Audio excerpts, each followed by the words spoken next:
Oh, Tama tiba-tiba mengerti, mengangguk sedikit, berbalik dan menatap Aman, dan bertanya sambil tersenyum.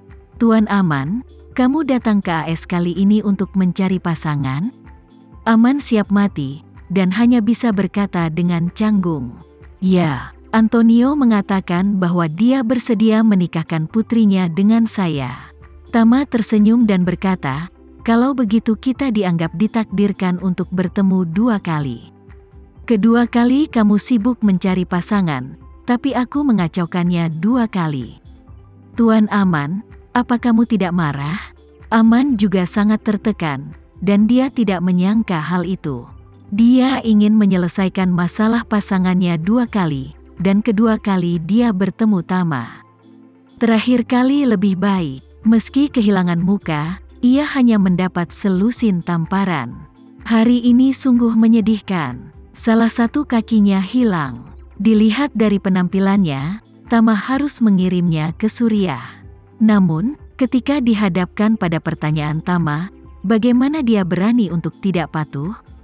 Dia segera menggelengkan kepalanya dan berkata, Tuan Renza, bagaimana saya bisa marah padamu? Petik 2 titik. Jika Anda tidak bisa marah pada saya akan berterima kasih. Tama mengangguk dan berkata dengan puas. Yang terbaik adalah jika kamu memiliki kesadaran ini sehingga penderitaanmu dapat berkurang di masa depan. Setelah itu, dia melihat ke arah Antonio lagi dan bertanya kepadanya. Berapa anakmu? Antonio tanpa sadar berkata, 3. Tama menunjuk Jessica dan bertanya kepadanya, anak keberapa dia? Antonio buru-buru berkata, Jessica adalah anak kedua saya. Tama bertanya lagi, di mana keduanya? Apa mereka laki-laki atau perempuan? Antonio menjawab jujur, 2 lainnya laki-laki, yang tertua berusia 25 tahun. Yang lebih muda berusia 19 tahun. Tama bertanya kepadanya, siapa yang ingin kau biarkan mengambil alih di masa depan? Antonio dengan cepat berkata, saya berencana untuk membiarkan putra sulung saya mengambil alih. Tama mengangguk dan berkata, baiklah, biarkan putra sulungmu mengambil alih posisimu mulai besok. Aku akan membiarkan Yoshua dari front kataklismik terbang untuk mengikutinya. Mari kita menjalin hubungan dan biarkan Yoshua mengenalnya. Jika dia tidak patuh di masa depan, dia akan tahu siapa yang harus dijadikan sasaran dengan senjatanya.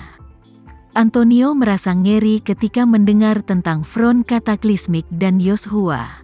Nama front kataklismik hampir diketahui semua orang di bidang tentara bayaran dan geng. Antonio tentu saja mengetahui tentang organisasi legendaris ini dan pengalaman legendaris Yoshua. Tapi dia tidak pernah menyangka hal itu menurut Tama.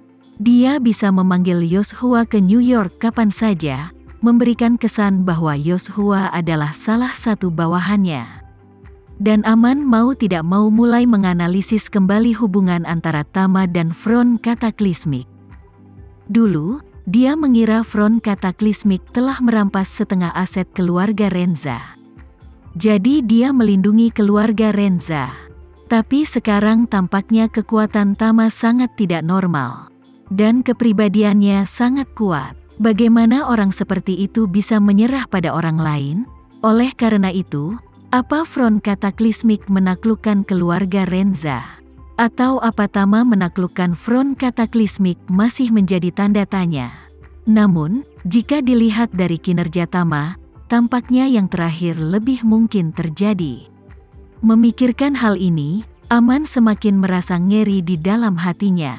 Bahkan jika front kataklismik dikalahkan oleh Tama, lalu apa artinya dia baginya?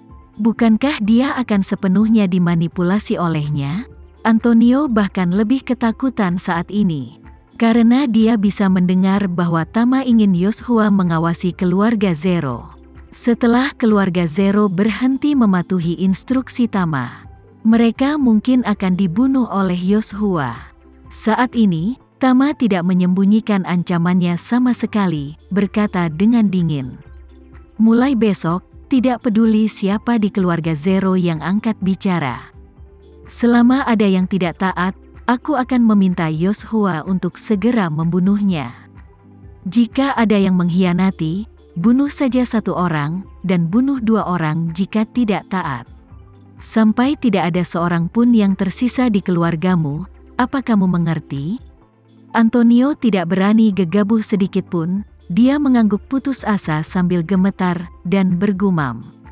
Saya mengerti, Tama mengangguk, menunjuk Jordan di sampingnya, dan berkata dengan tenang.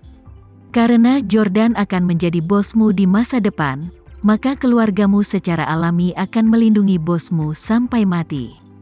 Pastikan keselamatan pribadinya, jadi mulai sekarang, apapun situasinya. Selama Jordan mengalami kecelakaan atau dilukai oleh seseorang, aku berasumsi bahwa kau tidak melindunginya dengan baik. Terlepas dari apa kamu yang melakukannya atau tidak. Jika kaki Jordan patah, aku akan membiarkan semua anggota laki-laki di keluarga Zero kehilangan 2 bagian. Jika Jordan meninggal, aku akan membiarkan semua anggota laki-laki dari keluarga Zero dikuburkan bersamanya. Apa kamu mengerti? Ini adalah pertama kalinya Antonio mendengar tentang sistem duduk terus-menerus yang berlebihan ini. Dan matanya berkaca-kaca.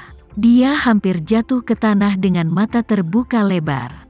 Tapi dia juga tahu betul di dalam hatinya bahwa Tama akan membunuh keluarga Zero dan tidak akan meninggalkan ruang sama sekali untuk keluarga itu. Ketidaktaatan akan membawa pada kematian, dan perlawanan akan membawa pada kematian. Dalam hal ini, satu-satunya pilihan adalah ketaatan, dan itu semua adalah ketaatan tanpa syarat. Tak berdaya, dia hanya bisa menangis dan mengangguk setuju dan berkata, "Jangan khawatir, Tuan Renza, keluarga Zero akan melakukan yang terbaik untuk memastikan keselamatan pribadi." Tama mengangguk, menatap Aman lagi, dan berkata, "Kamu juga merupakan anggota dari sistem duduk bersama ini. Jadi aku menyarankanmu untuk menyerahkan semua kroni dan keturunan langsungmu di tangan Yordania. Mereka akan dimanfaatkan olehnya, dan pada saat yang sama melindunginya.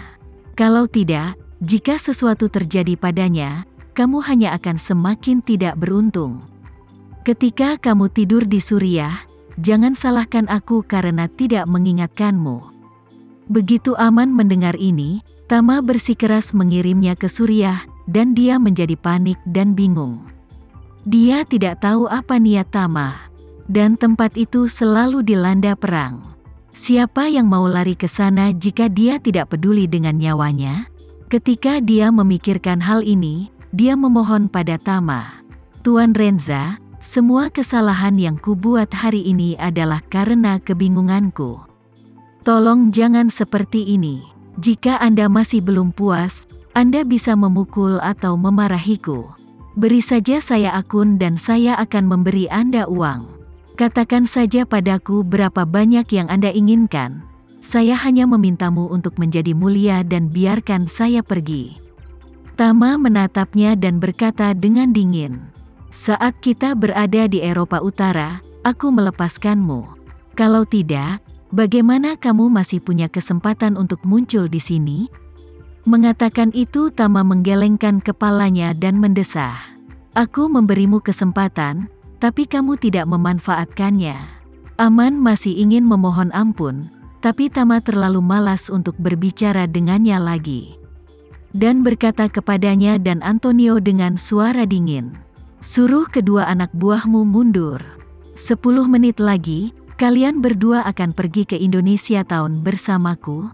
Saat ini, Antonio dan Aman tidak lagi berani membangkang kepada Tama. Maka keduanya segera mengikuti perintahnya dan memisahkan laki-laki dan keluarganya. Dalam waktu kurang dari 10 menit, orang-orang ini telah dievakuasi dari rumah keluarga Zero. Tama melepaskan energi spiritualnya untuk menyelidiki. Dan setelah melihat bahwa seluruh istana memang kosong, dia berkata kepada Jordan, "Jordan, pergi dan kendarai mobil ke pintu." "Baik, Tuan Renza." Jordan mengangguk dan pergi dengan cepat. Tama memandang Antonio dan Aman lagi, dan berkata dengan tenang, "Kalian berdua, bangun dan cepat pergi ke pintu." Antonio melihat kakinya yang tidak berguna dan tersedak. "Tuan Renza, saya tidak bisa berjalan." Petik 2. "Ya, Tuan Renza," Aman juga berkata dengan wajah sedih. "Saya juga tidak bisa berjalan. Kaki kananku sangat sakit hingga aku bahkan tidak bisa berdiri." Tama kedinginan. Dia berkata, "Kalian berdua, yang satu patah kaki kanannya, dan satu lagi mengalami patah kaki kiri. Kalian berdua bisa saling membantu. Karena kalian tidak bisa menjadi ayah mertua dan menantu, setidaknya kalian bisa menjadi sepasang saudara yang saling mendukung."